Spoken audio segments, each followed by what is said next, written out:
Hello guys, welcome to my channel again.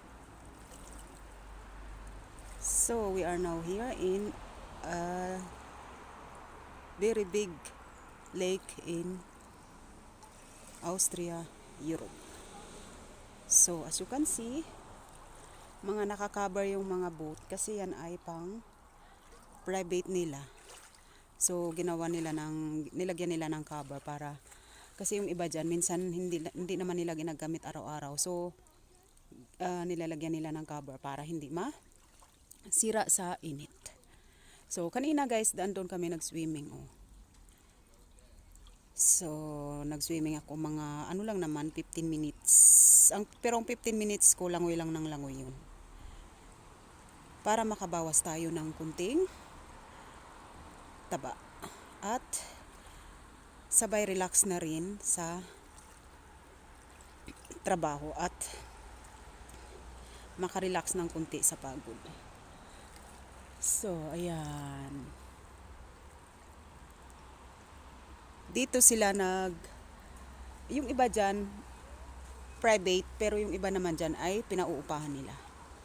Para sila ay kumita naman ng pera. So, ayan. Itaas natin kasi makikita yung ano ng sasakyan. So, ayan naman ang hotel sa tabi mismo ng bundok. Kasi, itong katabi is lake naman na napakalaki at dinadayo ng mga halos buong taga Germany at mula Italy at yung mga mismo taga Austria din at saka mga taga Hungary at Slovenia. So pumupunta din sila dito at magbakasyon ng mga ilang araw. Kasi dito sa left side natin, yan ay ang mga camping area. So isa na kami doon. Kasi kami guys, ang bakasyon namin is hindi pang mayaman. Dahil sa isip ng tao kasi pag sinabi mong bakasyon, mayaman ka. Depende kasi yun sa bakasyonan na pinupuntahan ninyo. Kung sa city kayo or hotel kayo is pang mayaman. Pero depende pa rin kasi siyempre meron naman kasing mga nagka-camping na yung dala naman nila is buong bus naman na luxury tapos lahat na sa loob na.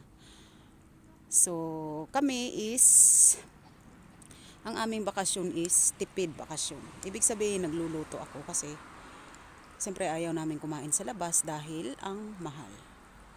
So siguro ngayon tiyaga-tiyaga lang at bukas ay baka may nilaga na. Ibig sabihin guys, kapag hindi pa tayo mayaman is tiyaga-tiyaga muna, ganun talaga. Lahat naman tayo nangangarap na yumaman eh.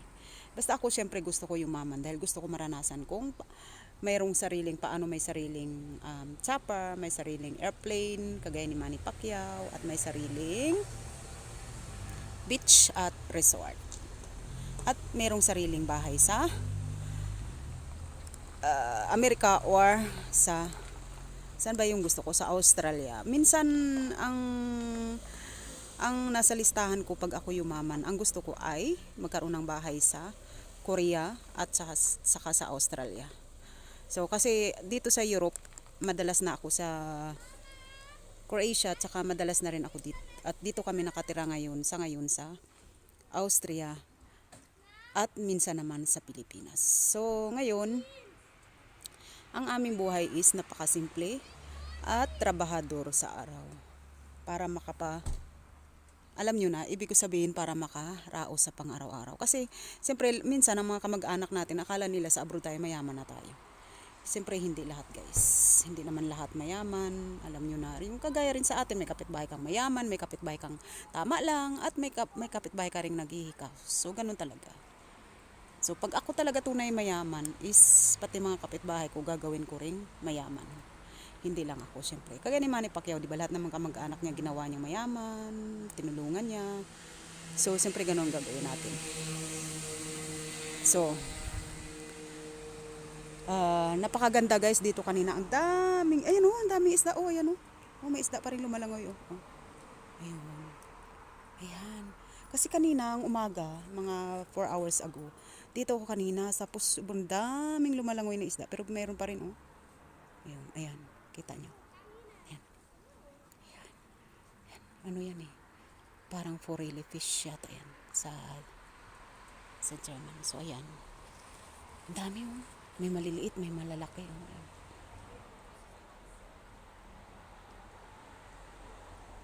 Grabe, ang daming isda. Kanina talaga ang dami. Ayan oh, maraming lumalangoy, maliliit. So napakaganda ng Wolfgang Sea. Napakalawak nito, kasi kahapon halos umikot kami mahigit 17 kilometers kasi doon kami sa kabila ng galing. So halos ang biyahe namin is 17 kilometers, puro lang lake na daanan namin. So ibig sabihin napaka lawak nito. So yun guys, at magpapakita muna tayo saglit. So magpakita tayo dun sa taas para naman alam mo na, para naman merong ibang side.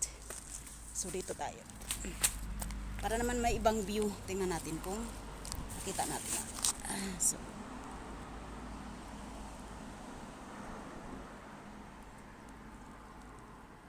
ayan.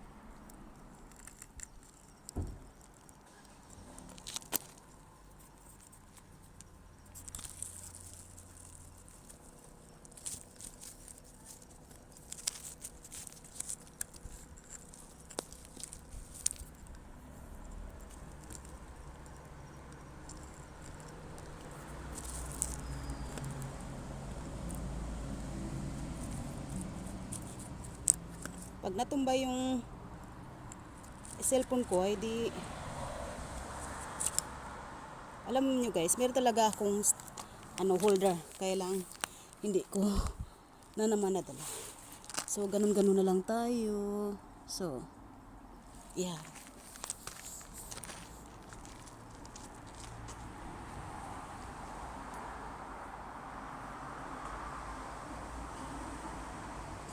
Lalagyan natin ng patungan ng camera natin. So, para tumaas. So, ayan.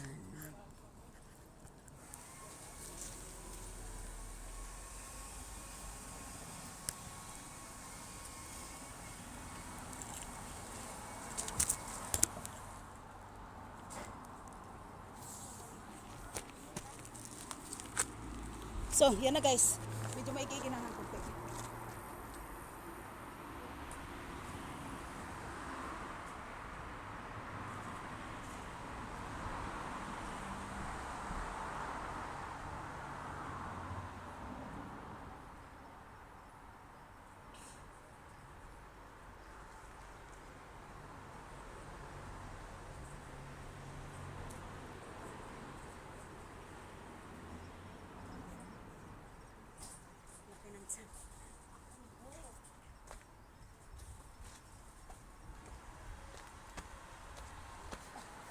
So tingnan natin, ang dami isda doon lumalangoy. Grabe.